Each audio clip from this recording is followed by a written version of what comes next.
আসসালামু আলাইকুম, সবাইকে স্বাগতম ট্রেডিং উইথ আশিকুল চ্যানেলের আজকের ভিডিওতে। আশা করি সবাই ভালো আছেন, সুস্থ আছেন।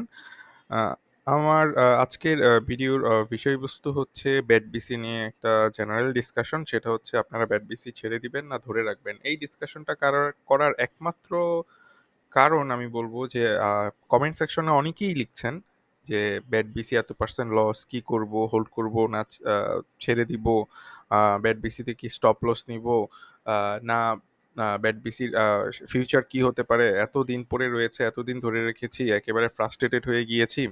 এই ধরনের নানা কোশ্চেন আসছে। তো আমার মনে হয় যে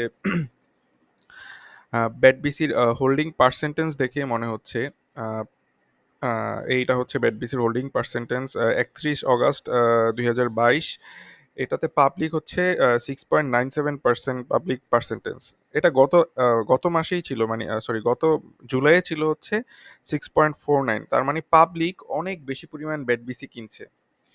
ইভেন ইনস্টিটিউটের ছিল জুলাইয়ে 12.37, বাট ইনস্টিটিউট মাত্র কিনেছে হচ্ছে 12.55। সো দেখা গেল যে জুলাই, অগাস্ট, সেপ্টেম্বর এই সময়গুলোতে ইনস্টিটিউটের চেয়ে পাবলিক অনেক বেশি BATBC কিনেছে। এটার কারণটা কি আমরা যদি একটু দেখার চেষ্টা করি, এই হচ্ছে আমাদের আহ, জু- ও, জুলাই মাসে মনে করেছে BATBC অনেকটা কমে গিয়েছে, সো আমরা অনেক কমের মধ্যে পেয়ে যাচ্ছি। কিন্তু কমে যে যাচ্ছে, কমে যাওয়ার পরে এই শেয়ারটা অনেক দিন ধরে 500 ফ্লোর প্রাইসে আটকে আছে, এবং এটা যতই বাড়তে চাই বিভিন্ন ধরনের সেল প্রেশার চলে আসে। এই সেল প্রেশারটা চলে আসে হচ্ছে এই যে দেখেন, ফরেনারদের 7.59% ছিল জুলাইয়ে, তারা এই শেয়ারটি বিক্রি করে দিয়েছে, বিক্রি করে 6.93% হয়েছে। 6.93% হয়ে গেল। তার মানে ফরেনাররা শেয়ার সেল করে দিচ্ছে। এই সেল করা শেয়ারগুলো ইনস্টিটিউট কিনছে, আবার কিনছে হচ্ছে পাবলিক। আমাদের সেপ্টেম্বর মাসের ডাটাটা যখন আসবে, পাবলিশ হবে, তখন আমরা আরো ভালোভাবে বুঝতে পারবো যে এই মাসে এই ফ্লোর প্রাইস আসলে কারা বেশি কিনলো। আমার কাছে মনে হচ্ছে যে ফ্লোর প্রাইসে পাবলিক অনেক বেশি শেয়ার ছেড়ে দিয়েছে ইনস্টিটিউটের, মানে ফরেনার তো ছাড়ছেই, পাবলিকও মনে হচ্ছে যে কিছু শেয়ার ছেড়ে দিয়েছে। এর কারণটা কি? কারণটা হচ্ছে যে ওই যে সবাই ফ্রাস্ট্রেটেড হয়ে গিয়েছে। আমার এখানে যারা কমেন্ট করছেন তারা ফ্রাস্ট্রেটেড হওয়া মানে হচ্ছে একটা মেজরিটি পোর্শন বাইরে যারা নর্মাল এই ভিডিও দেখছেন না, বা হচ্ছে নর্মাল যারাই আছেন, তারাও ফ্রাস্ট্রেটেড হয়ে গিয়েছে। আর এই ফ্রাস্ট্রেশন থেকে দেখা যাচ্ছে যে তারাও অনেক শেয়ার হয়তো ছেড়ে দিতে পারে পোর্শনে এই পোর্শনে শেয়ারগুলো ছেড়ে দিতে পারে, যেহেতু ফ্লোর প্রাইস আটকা আছে। এবং আরেকটা জিনিস খেয়াল করবেন, মার্কেট এই গত জুলাই অগাস্টের পর থেকে মার্কেটটা অনেকটুকু বৃদ্ধি পেয়েছে। মার্কেটে অনেক টপ গেইনার আছে, হল্টেড আইটেম আছে। সো সাধারণ পাবলিক হচ্ছে সবসময় আমরা কুইক গেইন চাই, হল্টেড শেয়ারগুলো নিয়ে অনেক বেশি পড়ে থাকতে চাই। আমরা দেখতে চাই যে আমাদের পোর্টফোলিওতে একটা শেয়ার হল্টেড হয়েছে, একটা শেয়ার 9%, 10% বৃদ্ধি পেয়েছে, এই ধরনের একটা ইচ্ছে থাকে। এবং এই ফ্রাস্ট্রেশন, এই ইচ্ছেটা ম্যাটেরিয়ালাইজ করা, এইসব কারণে দেখা যাচ্ছে যে এই BATBC শেয়ারটা সাধারণ পাবলিকই হয়তো বেশি ছেড়ে দিতে পারে। তবে এই ছেড়ে দেওয়াটা কতটুকু যুক্তিসঙ্গত সেটাই নিয়ে কথা বলি। চলুন। টেকনিক্যাল পার্সপেক্টিভে আমার অলরেডি ভিডিও একটা দেয়া আছে, ফুল টেকনিক্যাল অ্যানালাইসিস BATBCর ওপরে। সেখানে আপনারা দেখবেন যে টেকনিক্যাল পার্সপেক্টিভ অনুযায়ী শেয়ারটার টেকনিক্যাল সাপোর্ট হচ্ছে 500 টাকাতে। বাট যেহেতু ফ্লোর প্রাইস অলরেডি চলে এসেছে, তার মানে হচ্ছে 518 টাকায় এটা সাপোর্ট অলরেডি পেয়ে গিয়েছে। 518 টাকায় সাপোর্ট পেয়ে গিয়েছে। এখন ফ্লোর প্রাইস যদি উঠে যায় এখন, তাহলে হয়তো আমরা এটাকে দেখবো যে 500 টাকায়, বাট ফ্লোর প্রাইস উঠার যেহেতু সম্ভাবনা নাই, সো আমরা ধরে নিতে পারি 518 টাকা 70 পয়সাই থাকবে প্রাইসটা, এর নিচে হয়তো নামবে না। তো এর নিচে নামলো না, ঠিক আছে, ফ্লোর প্রাইস হচ্ছে 500 টাকা, 518 টাকা 70 পয়সা। এখন মানুষজন করছে কি, এই শেয়ারগুলো ছেড়ে দিচ্ছে, কারণ হচ্ছে এই শেয়ারটার নিচে পড়ে আছে কিন্তু অন্যান্য অনেক শেয়ার বেড়ে যাচ্ছে। সো এই শেয়ারটা ডাম্প করে এই শেয়ারটা ছেড়ে দিয়ে মানুষজন অন্যান্য শেয়ারে কনভার্ট হয়ে যেতে চাচ্ছে। এই শেয়ারে কিছু স্টপ লস নিয়ে 5%, 10%, 15% স্টপ লস নিয়ে তারা ছেড়ে দিচ্ছে। তো এখন হিস্ট্রিক্যাল ডাটা অনুযায়ী তো বললাম যে টেকনিক্যাল অনুযায়ী 500 টাকায় সাপোর্ট, বাট এখন 500 টাকার সাপোর্ট যেহেতু 518 টাকা 70 পয়সা ফ্লোর প্রাইসের কারণে চলে এসেছে। আমরা একটু দেখার চেষ্টা করি হিস্টোরিক্যালি এই শেয়ারটা কি ধরনের বিহেভ করেছে, কি ধরনের বিহেভ করেছে হচ্ছে ডাউন ট্রেন্ডে। দেখেন, যখন ডাউন ট্রেন্ডটা সেই 2019 সালে যখন একটা হিউজ ডাউন ট্রেন্ড ছিল একটা, তখন শেয়ারটার মধ্যে এই পজিশনে এসে শেয়ারটার ভলিউম বৃদ্ধি পেয়েছে, বাট এই এখানে ভলিউম যেমন ছিল, এখানে ভলিউমটা আর একটু বেশি ছিল। ঠিক সেম একইভাবে আপনারা দেখেন এই 2020-এর সেপ্টেম্বরের দিকে এসে এখানে একেবারেই ভলিউম ছিল না, বাট ভলিউমটা আবার বৃদ্ধি পেয়েছে। দুইটা ভলিউম বৃদ্ধি লক্ষ্য করেন যে ভলিউম যখন বাড়ছে তখনই শেয়ারের প্রাইসটা বেড়ে যাচ্ছে। এখানেও ভলিউমটা যখন কম ছিল তখন শেয়ারটা নর্মাল পজিশনে ছিল, এরপর ভলিউম যখন বাড়ছে তখন শেয়ারটা বেড়ে যাচ্ছে।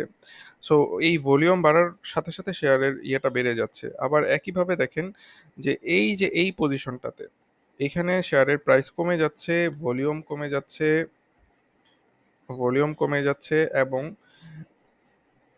এখন এসে ভলিউমটা আবার পিক আপ করেছে, তার মানে হচ্ছে হয়তো খুব তাড়াতাড়ি শেয়ারটার প্রাইস বেড়ে যাওয়ার সম্ভাবনা রয়েছে। এইটার সাথে আরেকটা যুক্তি দেওয়া যায়, সেটা হচ্ছে যে ব্যাটবিসি ইন্টারিম একটা ক্যাশ ডিভিডেন্ড দেয়। গত বছর 2021 সালের 21 অক্টোবর তারা, সরি 21 অক্টোবর না, 27 অক্টোবর ব্যাটবিসির ডাইরেক্টররা, এই যে দেখেন ডেটটা দেওয়া আছে 27 অক্টোবর 2021, গত বছর 27 অক্টোবর 125% ক্যাশ ডিভিডেন্ড দিয়েছিল, ইন্টারিম ক্যাশ ডিভিডেন্ড।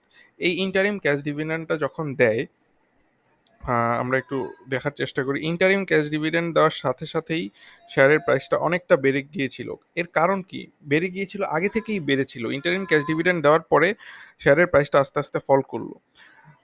দেখেন শেয়ারের প্রাইস আগে থেকেই বেড়ে যাচ্ছে, আগে থেকেই বেড়েছিল, ইন্টারিম ক্যাশ ডিভিডেন্ড দেওয়ার পরে কমে গিয়েছে। এই পজিশনে দেখেন শেয়ারের প্রাইসটা এখন অলরেডি কমে গিয়েছে।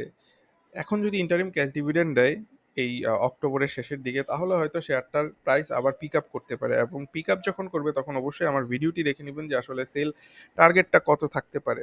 বাট বর্তমান পজিশনে আমি বলবো যে এটাকে আসলে লং টার্ম ইনভেস্টমেন্ট হিসেবে ফেলে রাখাই শ্রেয়। আহ, যদি সম্ভব হয় কিছু কিছু জিনিস আবার নতুন করে কেনাও যেতে পারে, এইটা জাস্ট আমার এইভাবে বলাটা হয়তো ঠিক হচ্ছে না। আহ, তারপরেও আমি বলবো যে আহ, আপনাদের ডিসিশন আপনারাই নেন। আমি জাস্ট হচ্ছে আমার কথাগুলো বলছি, আমার কথাগুলোর উপর বেস করে আপনারা ডিসিশন নেন আপনাদের মতো। এটা আসলে কোনো বাইসেলের জন্য আমি কোনো কিছু সাজেস্ট করব না। তো বর্তমানে যেই পজিশনটাতে আছে, যেহেতু ভলিউমটা বাড়ছে দেখলেন, ইন্টারিম ক্যাশ ডিভিডেন্ড আসতে পারে সামনে অক্টোবরের মাসে, হয়তো আমরা আরও 1 থেকে দেড় মাস এই শেয়ারটাকে এই পজিশনে পড়ে থাকতে দেখতে পারি, এবং এটা হচ্ছে খুব ভালো একটা সময় হবে যদি ফ্রি ক্যাশ থাকে তাহলে সেটা কালেক্ট করার। বাট অনেকেই হয়তো চিন্তা করতে পারেন আমি অন্য একটা আহ, এই শেয়ারটা সেল করে অন্য একটা শেয়ারে প্রফিট করে দেন আবার এই শেয়ারটা কিনতে পারি, এটাও হতে পারে। That's nothing wrong with that. But ওই যে কমিশনের কিছু টাকা চলে যাবে হয়তো আপনার কাছে, বাট এটা একটু রিস্কি হতে পারে। বাট তারপরেও বলবো যে কেউ যদি লং টার্ম ইনভেস্টমেন্টের জন্য এটা রেখে থাকেন, লং টার্ম চিন্তা ভাবনা করে থাকেন, তাহলে আপনারা এটা থেকে গেইনার হওয়ার সম্ভাবনাই অনেক বেশি। আপনারা তো দেখেছেনই অলরেডি যে লং টার্ম ইনভেস্টমেন্টের বেনিফিটটা কীরকম, কত হিউজ প্রফিট হয়ে যায় লং টার্ম ইনভেস্টমেন্টের কারণে। সো লং টার্ম ইনভেস্টমেন্ট ছাড়া আপনারা কোনো জিনিসে আগাতে পারবেন না, পোর্টফোলিওটাকে সামনে নিতে পারবেন না। এইটুকু যদি এখনও বুঝতে না পারেন তাহলে বলবো যে আহ, আমারই ব্যর্থতা, আমি আপনাদেরকে হয়তো বুঝাতে পারিনি। বাট সবসময় খেয়াল রাখবেন লং টার্ম ইনভেস্টমেন্টের কিছু স্টক যেন আপনার পোর্টফোলিওতে থাকে। এরপরে আপনি শর্ট টার্ম কাজ করেন, সমস্যা নেই, শর্ট টার্ম ট্রেডিং করেন, বাট লং টার্ম যেন থাকে। আর এইটা হচ্ছে খুব ভালো একটা সিচুয়েশনে আছে লং টার্ম ইনভেস্টমেন্ট হিসেবে। যেহেতু ফ্লোর প্রাইস আছে, সাপোর্ট লেভেলে আছে, এবং হচ্ছে একটা ইন্টারনিম ক্যাশ ডিভিডেন্ড আসবে, ভলিউমের পিক আপটা হচ্ছে, এবং আরেকটা বিষয় আমি বলতে ভুলে গিয়েছি, সেটা হচ্ছে দেখেন শেয়ারের প্রাইস কমছে, শেয়ারের প্রাইস কমছে, এই যে দেখেন এখান থেকে শেয়ারের প্রাইস কমছে, কিন্তু আলটিমেটলি আমরা আমাদের মোমেন্টাম ইন্ডিকেটর ম্যাকডি যেটা আছে বা হচ্ছে আরএসআই যেটা আছে সেটা কিন্তু বাড়ছে। তার মানে হচ্ছে একটা পজিটিভ ডাইভারজেন্স ক্রিয়েট করছে মোমেন্টাম ইন্ডিকেটরে। এই মোমেন্টাম ইন্ডিকেটরের স্ট্র্যাটেজি দিয়ে অনেক বড় বড় ইনভেস্টররা, বাইরের ইনভেস্টররা কাজ করে এবং তারা এটাতে হচ্ছে যে বিনিয়োগ করে মোমেন্টাম ইন্ডিকেটরের উপর ভিত্তি করে, এটা খুব সেফ একটা ইনভেস্টমেন্ট হয়ে যায়। আপ ট্রেন্ডের কোনো শেয়ার বা কোনো ভালো শেয়ারে এই মোমেন্টাম ইন্ডিকেটরের উপর বেস করে যদি কেউ কাউন্টার ট্রেন্ডে এন্ট্রি নেয়, তাহলে তার ভালো প্রফিট হওয়ার সম্ভাবনা থাকে। এই শেয়ারটার এখনও ডাউন ট্রেন্ডে রয়েছে, বাট মোমেন্টাম ইন্ডিকেটর ইন্ডিকেট করছে শেয়ারটার মোমেন্টাম ভালো হচ্ছে, তার মানে হচ্ছে এটা খুব শীঘ্রই হয়তো আপ ট্রেন্ডে চলে যাবে। এই হিসাব করে তারা হচ্ছে এন্ট্রি নেয় এবং ব্যাটবিসিতে আপনারা তাই দেখতে পাচ্ছেন যে মোমেন্টাম ইন্ডিকেটরটা আমাদেরকে পজিটিভ ডাইভারজেন্স দেখাচ্ছে, সাথে ভলিউম পিক এর একটা সম্ভাবনা আছে, সম্ভাবনা দেখিয়েছে অলরেডি। এরপর হচ্ছে একটা ইন্টারিম ক্যাশ ডিভিডেন্ড দিতে পারে সামনে।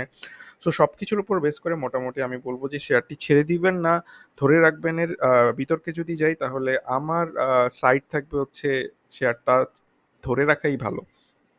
ডিসিশন আপনার, আমি জাস্ট আমার যুক্তিগুলো উপস্থাপন করলাম। আহ, আপনারা একটু জানাবেন যে কোনো ইনসাইডার কোনো নিউজ আছে কিনা যে ফরেনাররা কবে থেকে মানে ফরেনারদের সেল শেষ হয়েছে কিনা, কারণ ফরেনাররা সেল করার কারণেই মেইনলি এই ডাউন ট্রেন্ডটা স্টার্ট হয়েছে এবং এটা এখনো কন্টিনিউ করছে। ফরেনারদের কাছ থেকে এখনো আমি দেখছি যে এই শেয়ারটার 2 লাখ, 2.5 লাখ, 3 লাখ হচ্ছে যে হল্টেড প্রাইসে, মানে ডাউন সার্কিটের হল্টেড প্রাইসে এটা বসানো থাকে। এটা শুধুমাত্র ফরেনাররা কাজ করতেছে, না হচ্ছে সাথে পাবলিকও, যেন সাধারণ পাবলিকও এটাতে সেল করার জন্য বসিয়ে রাখছে। সো এই জিনিসটা একটু বোঝা যাবে যে আমাদের সেপ্টেম্বর মাসে পার্সেন্টেন্সের অনুযায়ী। বাট তারপরও ইনসাইডার কিছু নিউজ থাকে যে ফরেনাররা কি করছে, ফরেনাররা কিভাবে এইটা থেকে বের হয়ে যাচ্ছে কিনা, না আবার নতুন করে বাই শুরু করবে বা কি করতে চাচ্ছে, এটার উপর অনেক কিছু ডিপেন্ড করবে। যাই হোক, যদি কোনো ইনফরমেশন থাকে জানাবেন, আমরা সবাই হয়তো কমেন্ট সেকশন থেকে জানতে পারবো, বুঝতে পারবো। এনিওয়ে, ভিডিওটি দেখার জন্য অনেক ধন্যবাদ। আমি আবারও বলছি, কোনো বাইসেল ডিসিশনের জন্য ভিডিওটা না, আপনারা আপনাদের নিজস্ব ডিসিশন নেবেন। আমি জাস্ট শুধুমাত্র আমার যুক্তিগুলো উপস্থাপন করলাম। ধন্যবাদ সবাইকে, ভালো থাকবেন, সুস্থ থাকবেন, আল্লাহ হাফেজ।